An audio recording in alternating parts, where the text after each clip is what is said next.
ایک چیز آخری بات ہے،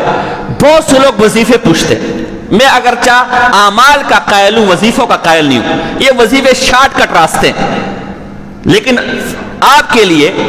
کہ جی کاروبار میں برکت کے لیے یا نوکری کے لیے پریشانی کے لیے ایک وظیفہ میں آپ کو دے رہا ہوں، اس پر آپ عمل کریں۔ اور یہ وظیفہ ایسا نہیں ہے کہ کوئی کتاب میں ہو یا ایسی، بس یہ میں نے خود حافظ الحدیث ہے مولانا عبداللہ درخواستی رحمہ اللہ، بہت بڑے ہمارے عالم گزرے بزرگ، ان کے جانشین تھے بیٹے مولانا فداء الرحمان درخواستی صاحب رحمہ اللہ، جن کا کراچی میں بھی بہت بڑا مدرسہ تھا، خانپور میں بھی مدرسہ ہے، اندرون سندھ میں بھی بہت بڑے مدرسے ہیں، فوت ہو گئے وہ۔ یہ میں نے خود 2016 میں ان سے یہ وظیفہ سنا، یہ وظیفہ، اس وظیفے کی برکت دیکھیں کیا ہے، مختصر سا وظیفہ ہے کہ ہمارے ایک ساتھی تھے، یہ خود ان نے مجھے بتایا، میں نے خود سنا، کوئی ہوائی باتیں نہیں ہیں، کہ ہمارے ایک ساتھی تھے، انہوں نے سعودی عرب جانا تھا، سعودی عرب کا ویزا نہیں لگ رہا تھا، تو میں نے جب یہ وظیفہ ان کو بتایا، کچھ عرصے بعد وہ واپس آئے اور 50 لاکھ کا چیک مدرسے کے لیے دیا، اور اوپر یہ وظیفہ لکھا کہ یہ اسی وظیفے کی برکت ہے۔ کہ ایک اور اس طرح میرے سے واقعہ، وہ اپنا واقعہ بتا رہے تھے کہ میں نے جانا تھا فجی، جانا تھا فجی، فجی کا شہر تھا لمبا سائی، لمبا سائل تھا، لمبا سائی، اس شہر میں نے جانا تھا، تو اب میرے پاس ویزا نہیں تھا، یا خدا کیا کروں، میں ایئرپورٹ چلا گیا، میں نے جانا تھا، اب وہاں جب میں کاؤنٹر پہ گیا تو کاؤنٹر نے کہا آپ کے پاس فجی کا ویزا ہی نہیں تو آپ کیسے جائیں گے؟ اس کاؤنٹر والے کے ساتھ ایک نوجوان لڑکا بیٹھا ہوا تھا، فرماتے اس نے میرا بیان، مفتی زرولی صاحب رحمہ اللہ جب فوت ہو گئے، بہت بڑے بزرگ تھے ہمارے عاصر العلوم والے، وہ اس کے مدرسے میرا بیان سنا تھا، اس نے کہا بابا جی جب آپ کے پاس ویزا نہیں ہے تو آپ جا نہیں سکتے، البتہ ہم آپ کے ساتھ ایک کام کرتے، ہم جنوبی کو دبئی کا بورڈنگ کارڈ آپ کا بناتے ہیں، اور دبئی سے پھر آپ بورڈنگ کارڈ لے کر جنوبی کوریا چلے جائیں، لیکن جنوبی کوریا سے آپ کو پھر واپس کر دیں گے، اس سے آگے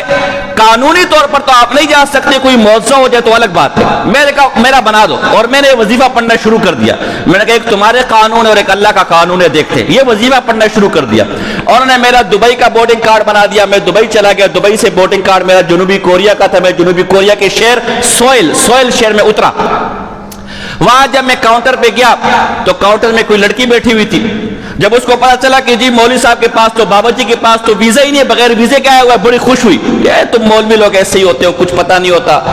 انگریزی میں بولا، پھر میں نے ترجمہ کروایا، اور اس نے کہا جی میں اب آپ کو واپس کروں گی، وہی ہوا جو انہوں نے مجھے بتایا تھا، میں جنوبی کوریا سے آپ کو بھی واپس کروں گی، واپس پاکستان بھیجوں گی، اور میں وہ وظیفہ پڑھتا رہا، میرے لیے ویل چیئر منگوائی گئی، ویل چیئر پر مجھے بٹھایا گیا، اور وہ عورت بھی میرے ساتھ تھی، بڑی خوش کہ آج مولوی کو ڈیپورٹ کروں گی، آج مولوی کو واپس کروں گی۔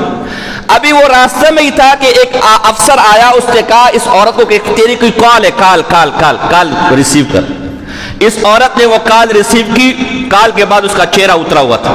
کیا ہوا کہ افسران نے کہا کہ بابا جی کا فجی کا بورڈنگ کارڈ اور ویزا سب بغیر ویزے کے بورڈنگ کارڈ بنا دیا، اور کہا بغیر ویزے کے میں اس وظیفے کی برکت سے فجی چلا گیا۔ اپنے ایک اور واقعہ لکھتے ہیں، کہا میں ٹورنٹو گیا تو انہوں نے پورا دنیا گھما ہوا تھا، مولانا فداء الرحمان صاحب نے کہا ٹورنٹو میں گیا تو وہاں جو میرے میزبان تھے، وہ میزبان مجھے کہنے لگے کہ ہمارے پڑوسی کچھ نوجوان اور باش لڑکے بڑا ہمیں تنگ کرتے ہیں، تو آپ انہوں کچھ واعظ و نصیحت کریں، تو کہا میں نے پہلے یہ وظیفہ پڑھا، پھر ان کو بلایا، ان کو واعظ و نصیحت کی، نوجوان نے کہا ہم بے روزگار لوگ ہیں، ہمارا کوئی روزگار نہیں ہے، تبھی ہم آوارہ گردی کرتے ہیں، تو میں نے یہی وظیفہ ان کو بتایا۔ اگلے سال جب میں آیا تو وہ سارے نوجوان مجھے ایئرپورٹ ریسیو کرنے آئے تھے، اور کہا ہم سب کی بہترین جابز اور نوکریاں لگ گئی، بلکہ ایک نوجوان اس میں اسماعیلی تھا جو غیر مسلم ہے، وہ مسلمان ہو چکا تھا، اور وہ وظیفہ کیا مختصر، یا رحمان اغثنی، ہر نماز کے بعد 100 دفعہ اول آخر درود شریف، یا رحمان اغثنی، بس اتنی سی، یا رحمان اغثنی، یہ 100 دفعہ ہر نماز کے بعد درود شریف اول و آخر پڑھنا ہے، لیکن ساتھ میں پرہیز کرنا ہے، میرے وظیفے پرہیز والے ہوتے ہیں، میں وہ کاروباری آدمی نہیں ہوں کہ بس وظیفے دے کے نوٹ کماؤ، ڈاکٹر کے پاس جاتے ہو نا، 1 کلو چمچم کھاؤ، حضرت صاحب کیسے ڈاکٹر آپ کی انسولین ہی کام نہیں کری، تو نام مراد ہے 1 کلو چمچم بھی تو کھا کر ہے، دعا تو اس پر فخر کر کہ تو زندہ ہے۔ اب ہمارے ہاں یہ جو وظیفے ہیں اللہ کے بندو، یہ بھی علاج ہے، یہ کوئی اللہ کی وحی نہیں ہے کہ اللہ نے وحی کی کہ یہ کرو گے تو ہو جائے گا، یہ ایک علاج ہے، اور ہر علاج الگ بات ہے کہ اللہ کے نام میں برکت ہے، ہر علاج کے ساتھ پرہیز ہے، جیسے دنیا کے ماہر ماہر سے ماہر اسپیشلسٹ اور ڈاکٹر کے پاس چلے جاتے ہو، جب تک اس کے پرہیز پر آپ عمل نہیں کرو گے اس کی گولیاں کو اثر، اس میں ڈاکٹر کا قصور نہیں ہے، آپ کا قصور ہے۔ تو ہمارے وظیفے بھی اگر آپ نے استعمال کرنے، پرہیز بھی کرنا ہے۔ پرہیز بہت آسان ہے، بہت آسان، کوئی اتنی لمبی چوڑی دو کام ہے، ایک نہ کرنے والے اور ایک کرنے والے۔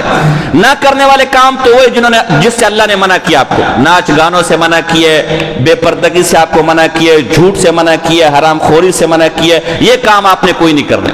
اور کرنے والے کام دو ہیں، بہت آسان، 5 وقت کی نماز پڑھنی ہے جماعت کے ساتھ، اور جب موقع ملے تلاوت کرنی، بس یہ کوئی مشکل کام ہے۔ یہ دو پرہیز ساتھ میں، اور ساتھ میں یہ وظیفہ، اس پر آپ عمل کریں، نہ برکات اور فائدے حاصل ہوئے ہم نے کہیں بھی نہیں جانا، ہم یہاں بیٹھے ہوئے انشاءاللہ۔ اور ایک اور بھی ہے آسان برکت کے لیے، کاروبار میں برکت کے لیے، 11 دفعہ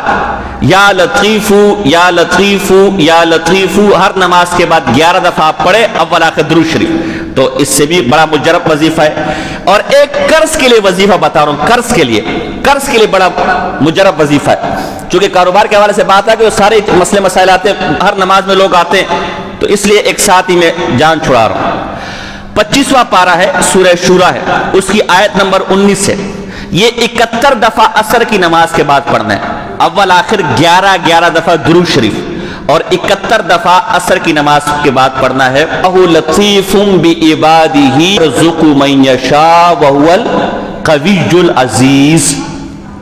یہ 71 دفعہ عصر کی نماز کے بعد اول آخر 11 دفعہ درود شریف پڑھنا ہے۔ تجربہ ہے، مجرب ہے، کتنا بھی بڑا قرض ہو، کتنی بھی بڑی مشکلات ہو، میں کہنا نہیں چاہتا، اگر آپ میری تنخواہ کا حساب کتاب لگائیں گے تو میرے خرچوں کے حساب سے میرا تنخواہ میں کہنا نہیں چاہتا بہت کم ہے، 40-50 ہزار طلباء جانتے ہیں، ہر مہینے میری کتابیں آتی ہے لائبریری کے اندر، تو وہ سارا اللہ پورا کرتا ہے، کہاں سے پورا کرتا ہے میں معلوم نہیں، ٹھیک ہے نا۔ تو یہ جتنا بھی بڑا قرض آپ کا ہو، جتنا بھی بڑا، یہ تجربے کی باتیں کر رہا ہوں، سنی باتیں نہیں کر رہا، اللہ اس آیت کی برکت سے اور اس وظیفے کی برکت سے کیا کر لے گا۔ لیکن صرف وظیفوں پر اعتماد نہیں کرنا، میں پہلے کہہ چکا ہوں، پرہیز بھی ساتھ چلے گا تو عمل ہوگا، ورنہ کرنے کا اگر پرہیز نہیں کرنا پھر اپنا وقت ضائع نہ کرو، پھر بس ثواب کے لیے پڑھ لو، ثواب مل جائے گا، لیکن ساتھ میں پرہیز بھی کرنا ہے۔ تو اللہ پاک سے دعا ہے